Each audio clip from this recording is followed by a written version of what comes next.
There's a specific kind of pain that doesn't come from what happened to you. It comes from what you're watching happen to someone else. You know the moment. You're scrolling, minding your own business, and there it is. Someone your age, someone who started later than you, someone who used to struggle harder than you, and now they're married, now they're thriving. Now they're walking in the very thing you've been praying for since you don't even remember when, and something in your chest just drops. You tell yourself you're happy for them. And maybe part of you is, but underneath that, there's a question you can't shake. God, why them and not me? I've been faithful too. I've been waiting too. What did I do wrong? Here's what nobody warns you about that question. It's not actually about them. It's about a comparison you didn't even realize you were making. You looked at your beginning messy, uncertain, still under construction, and you set it next to their middle, their season of harvest, their answered prayer, and you measured your worth by that gap. But that gap was never real. It was a lie built on incomplete information. Let's go back to Genesis, because this exact wound existed thousands of years before social media gave it a stage.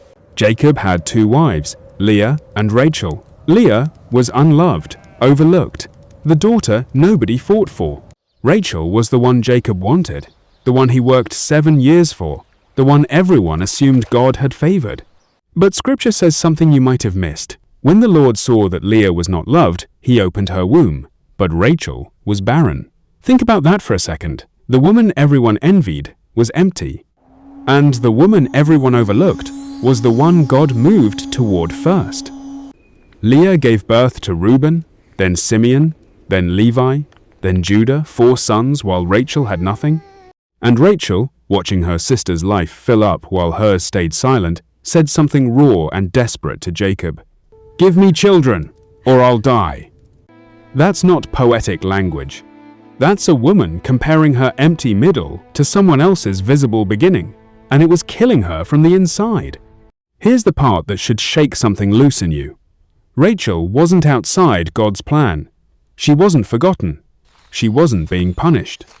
She was in a different chapter, on a different timeline, being prepared for a different assignment. Because eventually, Rachel gave birth to Joseph, the son who would end up saving an entire nation from famine, the son whose story would outlast almost every other name in Genesis. Her delay wasn't neglect. It was positioning for something her sister's fast start was never designed to carry. You don't get to see the whole file when you compare your life to someone else's. You only see the headline. You see the wedding, not the 7 years of silence before it. You see the promotion, not the 11 rejections that came first. You see the pregnancy announcement, not the nights spent on a bathroom floor praying for a different result.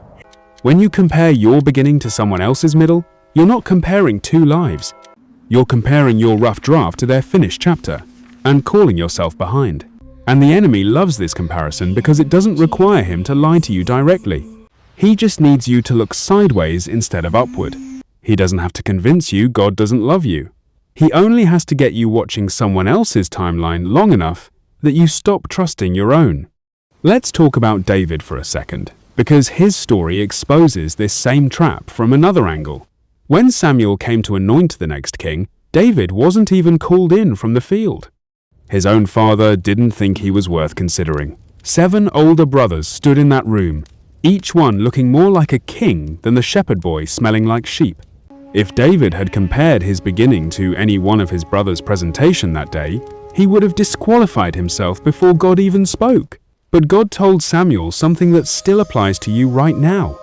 Man looks at the outward appearance, but the Lord looks at the heart. Your beginning was never supposed to look like someone else's middle. That's not a flaw in your story. That's the design of it. Here's what makes this even harder to sit with. Sometimes the person you're comparing yourself to isn't a stranger. It's someone in your own family, someone in your own friend group, someone who started this journey right beside you and somehow got there first. And that stings in a way strangers never could, because it feels personal. It feels like a scoreboard. But God isn't running a competition between you and your sister, your friend, your co-worker. He's not distributing blessings based on who asked first or who's been waiting longest. He's building each of you for something specific, on a timeline only he can see the full shape of. Leah's 4 sons and Rachel's long silence were both necessary. Both were writing something bigger than either woman could see from inside her own chapter. And your beginning, however unfinished it looks right now, is doing the exact same thing. So here's the question you actually need to sit with today. Not, why is their middle so far ahead of my beginning? But, what if my beginning was never supposed to match their middle at all? What if the timeline that feels like falling behind is actually the exact pace required to build the version of you strong enough to carry what's coming? Stop measuring your unfinished chapter against someone else's highlight reel. Stop letting a side-by-side comparison convince you that God forgot your name. He didn't skip you. He isn't rationing blessing like there's not enough to go around.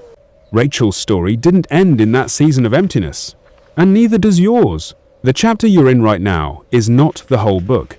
If this spoke to something you've been carrying quietly, comment, "My time is coming right now." Say it as your declaration that you're done measuring your life against someone else's.